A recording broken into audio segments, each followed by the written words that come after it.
இவ்ளோ பெரிய பேக்ல மனைவிக்காக இப்படி ஒரு சர்ப்ரைஸா? உள்ள இருக்கிற பரிசு வெறும் வேர்ட் இல்லங்க, எமோஷன். பேக பிரிச்சு மனைவி முகத்துல தெரிஞ்ச இந்த சந்தோஷத்தை பாக்குறதுக்காக தான் இவ்ளோ எஃபர்ட்.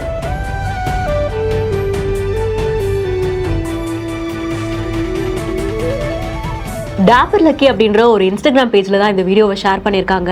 குழந்தையுடைய முதல் பிறந்த நாளுக்காக மனைவிக்கு ஒரு கிஃப்ட் ரெடி பண்ணணும் அப்படின்னு யோசிச்சிருக்காங்க. அவங்களுக்கு பிடிச்ச மாதிரி ஒரு ஊஞ்சலை ரெடி பண்ணலாம் அப்படின்னு சொல்லி ஆன்லைன்ல அதை ஆர்டர் பண்ணி வந்து இறங்கின உடனே தானே அந்த ஊஞ்சலை ரெடியும் பண்றாங்க. பார்த்து அதை ரெடி பண்ணதுக்கு அப்புறமா மனைவியை கூப்பிட்டு அவங்க அந்த ஊஞ்சலை பார்த்த உடனே அவங்க முகத்துல தெரிஞ்ச சந்தோஷம் இருக்கு இல்லையா, அதை வார்த்தையால சொல்லவே முடியாது. எந்த காலமா இருந்தாலும் சரி, வீட்டுல இந்த முற்றம், ஊஞ்சல் இந்த மாதிரியான விஷயங்கள் எல்லாமே ஏதோ ஒரு எமோஷனை கேரி பண்ணிட்டே வருது இல்லையா. ஊஞ்சல்ல உட்காந்து ஒரு 5 நிமிஷம் ரிலாக்ஸ் பண்ணும்போது அது கொடுக்கக்கூடிய ஒரு அமைதியையோ சந்தோஷத்தையோ வேற ஏதாவது கொடுக்க முடியும்ல. இந்த வீடியோவை பத்தினா உங்களுடைய கருத்துக்களை கமெண்ட் செக்ஷன்ல சொல்லுங்க. மேலும் வீடியோஸ்க்கு பிஹைண்ட் நோட்ஸை ஃபாலோ பண்ணிக்கோங்க. இந்த வீடியோவை வழங்குவோர் MCR Pure Cotton Club, GT Holidays, Jayachandran.